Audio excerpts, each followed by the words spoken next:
В Бурлинском районе активно развивают зимние виды спорта. Весомую поддержку оказывают местные власти. В райцентре функционирует 6 катков и 2 лыжни. Соответствующие условия для любителей спорта создают и в сельских округах. Здесь также были залиты катки и установлены ледяные горки. Подробнее в следующем сюжете.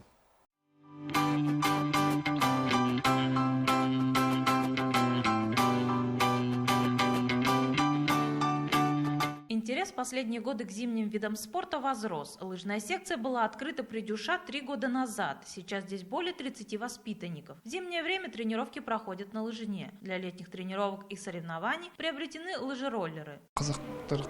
В нашей спортивной школе 19 секций. Из зимних видов пока только лыжное отделение. Тренером является Ислам Сагналиев. В данное время он вместе с 5 своими воспитанниками находится в городе Павлодар. В составе областной команды они выступают на чемпионате страны. Я желаю им удачи. Наши ребята имеют хорошую физическую подготовку. Мы планируем открыть секцию конькобежцев. Есть интерес у детей.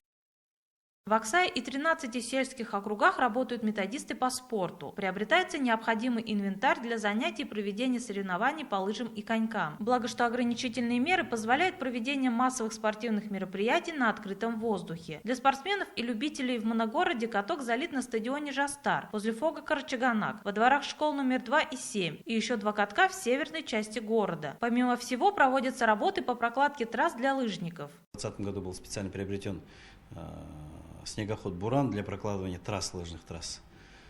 Сейчас у нас проложена новая лыжная трасса в километрах от города Аксай в сторону, в южной стороне города Аксай по Джампетинской трассе.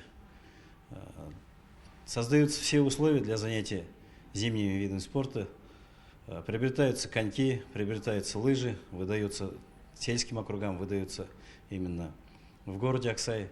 В своем послании народу страны президент отметил важность развития массового спорта. В Бурлинском районе им охвачено 33% населения. У профессионалов и любителей есть возможность заниматься спортом в любое время года, в том числе и зимой. Регулярно проводятся различные соревнования – лыжные гонки, забеги конькобежцев, биатлон, зимнее многоборье и многие другие.